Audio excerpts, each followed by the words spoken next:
warahmatullahi wabarakatuh. Waalaikumsalam warahmatullahi wabarakatuh. Selamat pagi adik-adik. Pagi, Bu.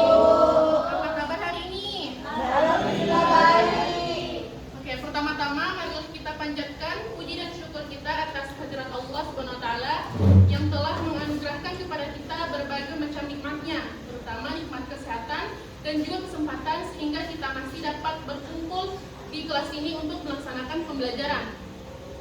Salawat dan salam tak lupa pula kita haturkan kepada junjungan kita Nabiullah Muhammad SAW, suri teladan terbaik sepanjang masa. Allahumma sholli ala Muhammad wa ala ali Muhammad.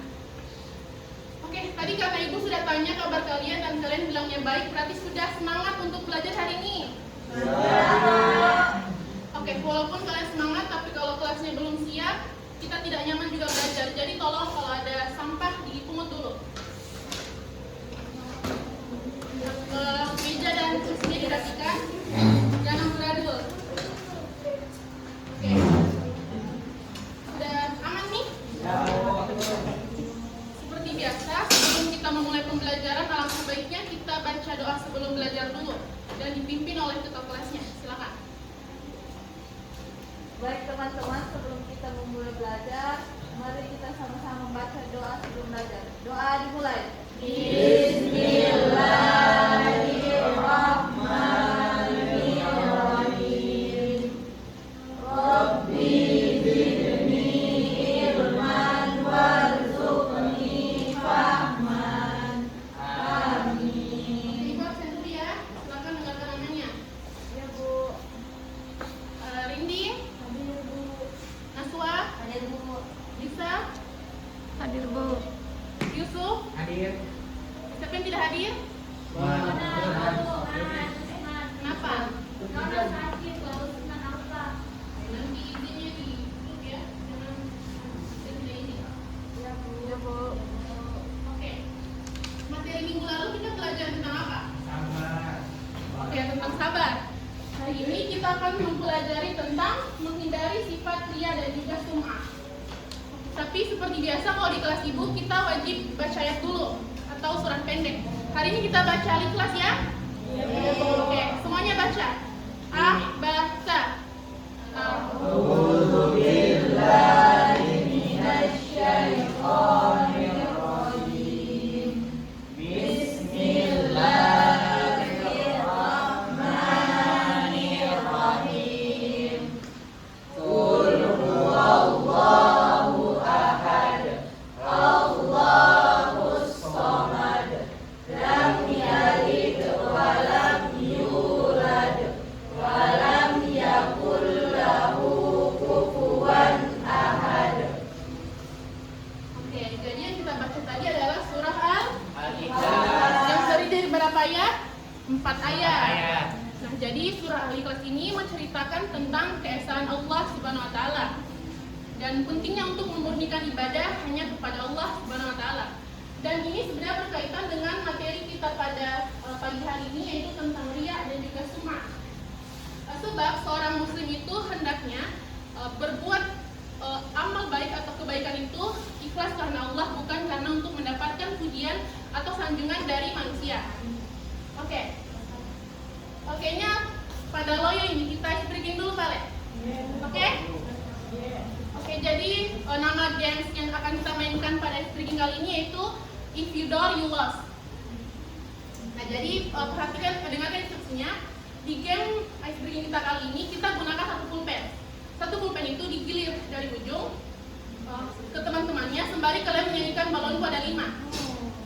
Nah, jadi kalau ada di part yang balon meletus balon hijau, kalau door itu yang pegang pulpen pada saat itu dia yang kalah. Paham? Yang kalah itu ada hukumannya. Oke. Ya, mulai. Kita 2 putaran ya. Pakai contoh nanti kau gilir sama teman-temanmu. Sambil kalau menyanyikan balon pada 5 nanti di part door, baru nih pulpen itu wajib berhenti. Ini yang kalah. Ada 5.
Dia sportif Bu. Baik.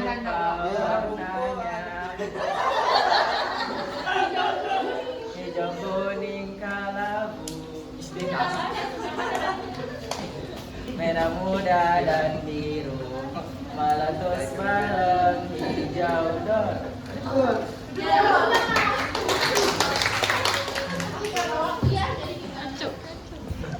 Oke, seperti yang Ibu katakan di awal tadi, hari ini kita akan mempelajari mengenai menghindari sifat ria dan juga sum'ah.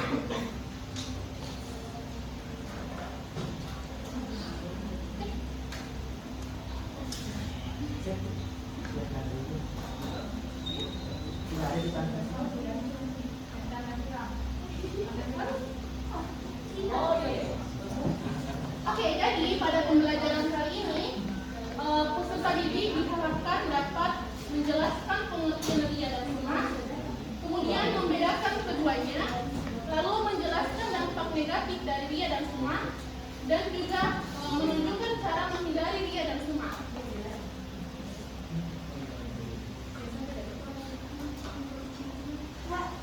Oke, kita masuk ke pengertiannya. Ria, secara bahasa, ria berarti memperlihatkan atau menampakkan. Sedangkan secara istilah, ria adalah melakukan ibadah atau kebaikan dengan tujuan agar dilihat dan dipuji oleh orang lain. Nah, jadi ria ini adalah dia melakukan ibadah atau kebaikan yang dimana tujuannya itu agar dilihat dan dipuji oleh orang lain. Nah, contohnya misalkan seseorang itu rajin sholat. Dia rajin sholat tapi kecuali ada yang melihatnya. Tapi ketika dia sendirian misalkan di rumah, dia jadi malas sholat. Nah, kemudian contoh lain misalkan seseorang yang sering mengupload ibadahnya di media sosial, yang dimana niat dan tujuannya itu untuk dapat pujian dari orang lain yang melihat postingan dia. Paham? Paham. Oke. Kemudian sum'ah, tolong baca. Siapa? Ya, silakan. Sum'ah berarti memperdengarkan. Secara istilah, sum'ah adalah menceritakan atau memperdengarkan amal baik yang telah dilakukan agar mendapat pujian dari orang lain. Oke, jadi kalau sum'ah itu berarti dia menceritakan atau memperdengarkan kepada orang lain atas amal baik yang telah dia lakukan. Nah, misalkan dia habis bersedekah nih, sudah dia kasih orang yang membutuhkan, tapi setelah itu dia ceritakan kepada teman-temannya atau kepada orang-orang sekitarnya bahwa dia habis bersedekah. Jadi dia memperdengarkan, ceritakan kembali amal kebaikan yang telah dilakukan. Nah, kemudian atau mungkin dia sering cerita sama temannya kalau dia sering sholat tahajud, jadi dipikir bahwa dia ini lebih soleh dari mereka. Paham semuanya? Jadi tahu kan perbedaan ria dan sum'ah?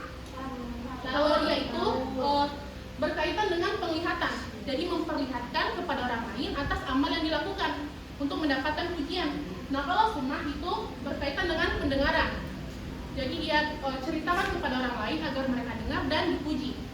Paham semuanya? Kalau paham kita lanjut. Nah, di sini ada dalil tentang ria pada Quran Surah Al-Baqarah ayat 264. Mau perhatikan?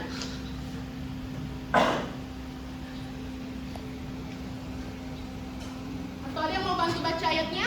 Ya Bu. Oke, silakan Yusuf. Ya ayyuhalladzina amanu la tubtilu sadaqatikum bil manni wal adha Ya, wajada. alladzi yunfiqu malahu ria'an nasi wa la yu'minu billahi wal yawmil akhir famasaluhu kamasali safwanin alayhi tarabun fa'asabahu wabilun fatarakahu صلدا لا يقدرون على شيء مما كسبوا والله لا يهدي القوم الكافرين. Oke, terima kasih Yusuf. Oke, jadi yang artinya, wahai orang-orang yang beriman, janganlah kamu merusak sedekahmu dengan menyebut-nyebutnya dan menyakiti perasaan penerima seperti orang yang menginfakkan hartanya karena ria atau pamer kepada manusia dan dia tidak beriman kepada Allah dan hari akhir. Perumpamaannya itu seperti batu yang licin di atasnya ada debu. Kemudian batu itu ditimpa hujan lebat, maka tinggallah batu itu licin lagi. Mereka tidak memperoleh sesuatu apapun dari yang mereka kerjakan, dan Allah tidak memberikan petunjuk kepada orang-orang kafir. Nah, jadi pada Quran surah Al-Baqarah ayat 264 ini Allah itu memperingatkan kepada hamba-hambanya agar tidak merusak amal ibadah hanya karena dia riya atau ingin dipuji oleh orang lain. Dan di sini Allah itu mengibaratkan orang yang beramal karena riya itu seperti batu yang licin yang di atasnya ada debu. Kemudian ditimpa hujan lebat, maka tinggallah batu itu licin kembali. Siapa yang mengerti perumpamaan ini?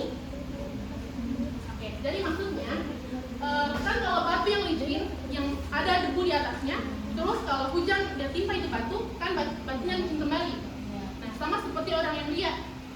Jadi kalau misalkan debu ini maksudnya kayak pahalanya kita. Jadi kalau kita beramal, kita sudah beramal nih, kita dapat pahala. Nah, karena niat kita riya harusnya itu jadi pahala, jadi dia hilang. Paham semuanya? Paham. Kalau paham kita lanjut ke dalil berikutnya. Oke. Tadi dalil di Al-Quran, sekarang hadis riwayat Ahmad. An Mahmud bin Labid qala Rasulullah sallallahu alaihi wasallam, "Inna akhawfa ma akhafu 'alaikum asy-syarqul asghar." Nah, silakan seorang baca artinya. Perempuan? Oke, silakan Jannah.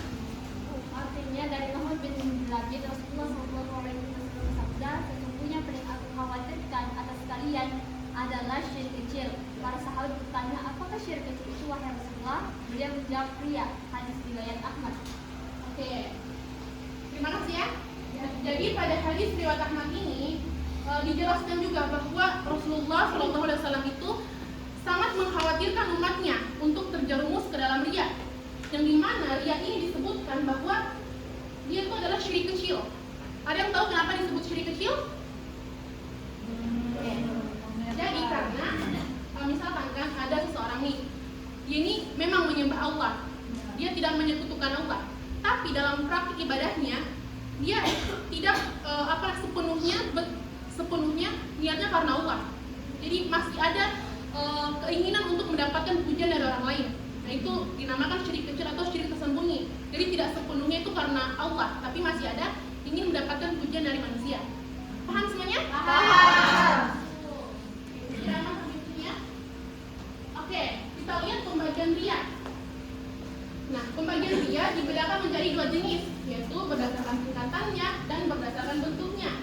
Yang dimana berdasarkan tingkatannya terbagi juga menjadi dua, yaitu riya khalis dan riya syirik. Nah, riya khalis apa itu, Fauzan? Itu beribadah hanya untuk mendapatkan pujian manusia. Nah, jadi riya khalis itu dia beribadah tapi tujuannya itu untuk manusia, 100% untuk manusia, tidak ada sedikit pun itu karena Allah SWT. Nah, dia contohnya seorang bersedekah semata-mata agar dianggap dermawan. Jadi dia sedekah itu tujuannya karena ingin dipuji, disanjung oleh manusia. Tidak ada sedikit pun yang itu karena mencari Allah, tidak ada. Itu namanya riya khalis. Nah, berbeda dengan riya syirik. Kalau riya syirik beribadah karena Allah, tapi juga ingin dipuji oleh manusia. Nah, kalau riya syirik itu dia memang beramal atau melakukan kebaikan, ada niatnya karena Allah, tapi di sisi lain ada juga keinginan untuk mendapatkan pujian. Nah, jadi contohnya ya, seseorang sholat karena Allah, namun dalam hatinya berharap dianggap pada ibadah. Jadi memang dia sholat, orang tersebut memang sholat, tapi walaupun dia sholat karena Allah, ada keinginannya juga untuk mendapatkan pujian dari manusia. Jadi tahu perbedaannya? Tahu. Kalau riya khalis itu 100% untuk manusia. Kalau riya syirik itu ya 50-50. kalau paham, oke kita lanjut. Berdasarkan bentuknya juga terbagi menjadi dua, yaitu riya dalam niat dan riya dalam perbuatan. Riya dalam niat yaitu yang terdapat dalam hatinya atau niatnya. Contohnya, mengaku ikhlas karena Allah, padahal sebenarnya ingin mendapatkan pujian. Jadi riya dalam niat itu tidak terlihat oleh manusia, karena dia letaknya dalam hati. Nah, misalkan ya contohnya mengaku ikhlas karena Allah, padahal sebenarnya ingin mendapat pujian. Jadi misalkan ya dia sedekah, dia bilangnya ini saya sedekah karena untuk ridho Allah SWT, padahal dalam hatinya itu ingin mendapatkan pujian. Jadi cuma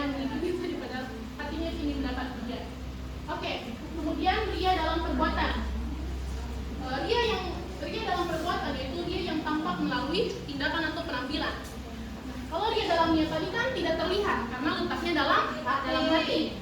Nah, kalau ria dalam perbuatan itu tampak melalui sifat, perilaku, sikapnya, dan perbuatannya. Kalau di contoh di layar itu memakai pakaian tertentu agar dianggap soleh. Yang salah bukan pakaiannya ya, tapi niatnya. Oke, saya kira aman ya di sini. Oke, kalau aman, kita lihat seperti apa sih ciri-ciri ria dan sum'ah itu. Oke, di sini terbagi menjadi 5. Pertama, selalu menyebut dan mengungkit amal baik yang pernah dilakukan. Nah, ini sudah sering terjadi. Jadi orang yang ria itu ciri-cirinya dia selalu mengungkit, dia selalu sebut-sebut terus kebaikannya. Misalkan dia sudah bantu orang lain, tapi dia sebut lagi di kemudian hari. Padahal mungkin itu kebaikannya kayak sudah lewat berbulan-bulan, tapi masih tetap dia ungkit. Itu orang yang ria, dia selalu ceritakan lagi apa kebaikannya. Paham? Paham. Kemudian malas beramal jika tidak dilihat oleh orang lain. Jadi ini kalau tidak dilihat oleh orang lain, dia malas untuk beramal, dia malas untuk melakukan kebaikan apapun. Contohnya ya, saya contoh di lingkungan sekolah. Misalkan ini murid, dia rajin memasukkan kelas. Tapi kalau ada gurunya dia lihat. Tapi kalau tidak ada gurunya, dia acuh ke api itu sama kelas dan foto ke bangku yang berat tetap dia tidak mau karena tidak dilihat oleh gurunya. Siapa yang mau pergi dia? Oke. Kemudian melakukan kebaikan hanya saat berada di keramaian. Nah, ini juga jelas.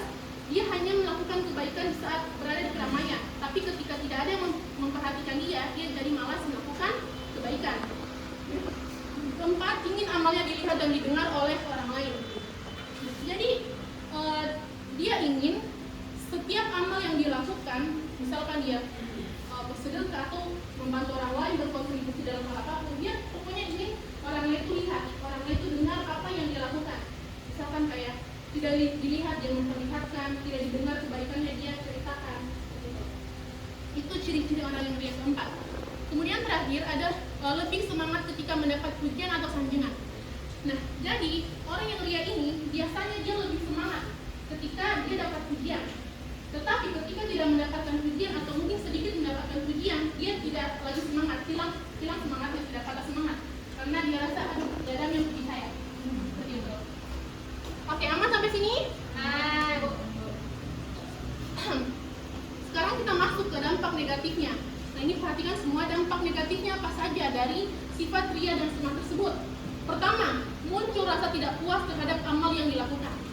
Nah, jadi kalau orang yang ria itu biasanya dia ada rasa ketidakpuasan dalam dirinya. Misalkan kan ketika dia merasa saya sudah banyak berkontribusi, saya sudah membantu, saya sudah ini, tapi kenapa sedikit dapat pujian atau tidak dapat pujian? Jadi dia kayak tidak puas gitu pada rasa. Kemudian menimbulkan rasa gelisah saat berbuat baik. Jadi ini maksudnya orang yang ria itu dampak yang didapat itu dia gelisah saat berbuat baik. Misalkan ketika dia sedekah, dia tuh gelisah, aduh saya sedekah ini, tapi dia gelisah karena tidak ada yang lihat dia. Jadi gelisah orang itu. Kemudian ketiga, mengurangi bahkan menghilangkan pahala ibadah. Nah, ini yang parah ya. Amal yang seharusnya jadi pahala bagi kita, tapi justru itu sia-sia. Misalnya kita sudah banyak mengeluarkan kayak uang, terus kayak open donasi gitu. Kita sudah banyak berkontribusi, tapi tidak ada pahala yang kita dapatkan. Ya karena kita lihat ini dipuji oleh orang lain. Kemudian keempat, mengurangi kepercayaan dan simpati orang lain. Nah, ini jadi kalau orang dia sudah tahu ini, maksudnya yang berbuat ria ini melakukan ibadah hanya karena ingin dipuji, dia jadi misalnya kayak orang sudah tahu, oh pasti ini orang melakukan pencitraan, dia lakukan amal ibadah hanya untuk tak puji, jadi hilang simpatinya orang terhadap dia. Kemudian menimbulkan perasaan diri dan mungkin, karena kan orang yang sering pamer atau sering dia harus validasi itu, dia bisa menimbulkan orang itu iri dan dengki. Oke. Untuk cara menghindari dia bisa dibaca sendiri ya. Nanti Ibu kasih materinya di grup. Baik Bu. Oke, sekarang kita bagi kelompok. Ada berapa orang di sini? 25 Bu, tapi udah ada. Pokoknya bagi menjadi 4. 4 kelompok. Berhitung saja, berhitung. 1, 2, Oke, sini. 3, 4. 1, 2. Cepat, cepat. 1, 2. Reno. 3, 4. Simpan HP-nya. 1, 2. 3, 4, 1, 2.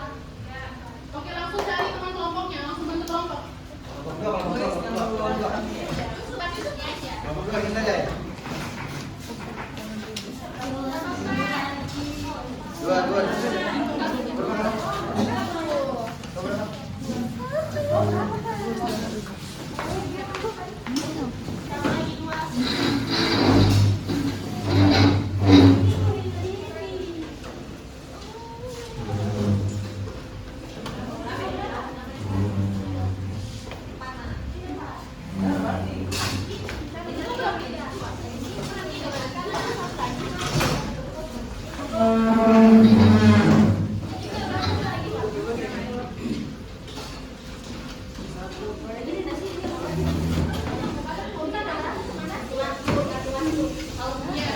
Sudah aman semua kelompoknya, Kak? Oke, jadi perhatikan kalau kelompok 1 itu masing-masing 3 ya. Cari 3 contoh perilaku dia dalam kehidupan sehari-hari. Kemudian untuk kelompok 2, cari 3 contoh perilaku sum'ah dalam kehidupan sehari-hari. Kelompok 3, cari 3 dampak negatif dia dan sum'ah. Dan kelompok 4, cari cara menghindari dia dan sum'ah. Oke, Ibu kasih waktu 5 menit, silakan.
Oke, sudah semua?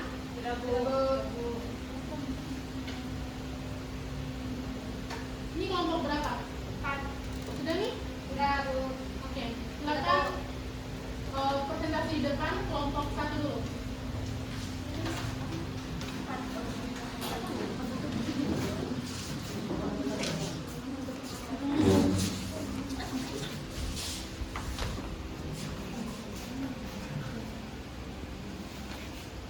Tiga contoh perilaku dia.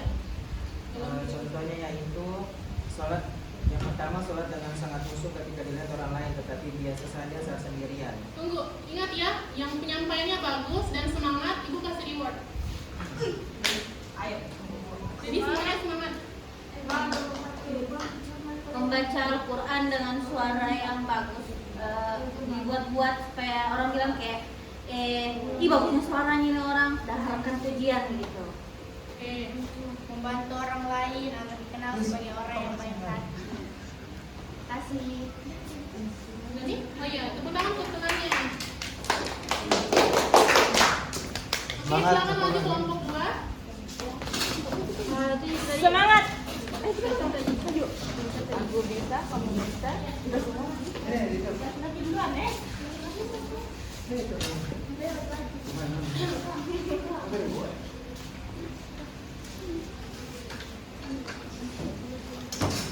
Tiga contoh perilaku sunnah. 3 contoh perilaku sunnah itu yang pertama menceritakan sedekah kepada banyak orang agar dipuji sebagai orang yang dermawan. Ya. Terus yang kedua membanggakan ibadah seperti sering menceritakan puasa sunnah, tahajud atau khatam Al-Quran supaya dianggap salah. Anggap saleh. Sehingga menceritakan amal kebaikan dengan tujuan mencari pujian dan pengakuan, bukan karena mengharap ridho Allah. Oke, terima kasih. Lanjut kelompok kedua. itu aja kok lanjut ada di kaki Pak.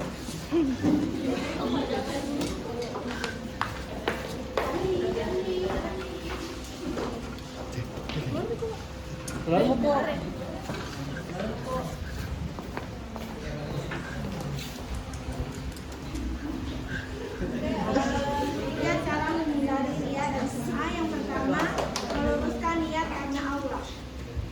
Cara menghindari ya. Mau buktikan tadi? Dampak. Oh ini cari dampak. Cara menghindari. Iya cara menghindari. Berarti kalian harus dampak.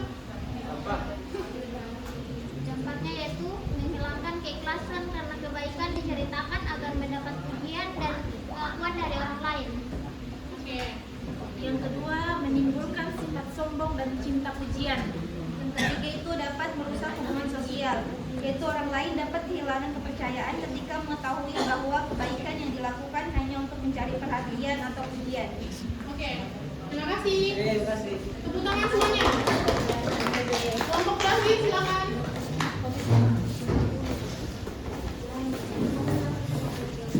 Ya 3 orang saja yang menang.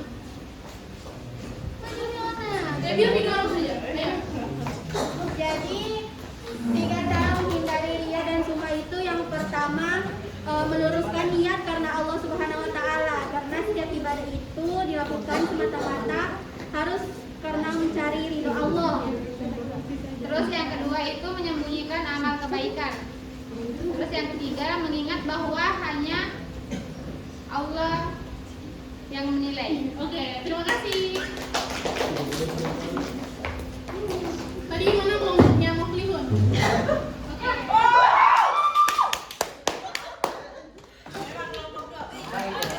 Kasih reward dong. Tepuk tangan. Waktu kita terbatas, jadi untuk kesimpulannya Ibu tidak baca ya, nak ya. Oke, Ibu cukupkan sampai sampai sini. Terima kasih adik-adik sekalian sudah berkontribusi dan mengikuti pembelajaran hari ini dengan baik. Semoga pelajaran yang kita dapat hari ini dapat bermanfaat. Bila bisa bilhaq, wassalamualaikum.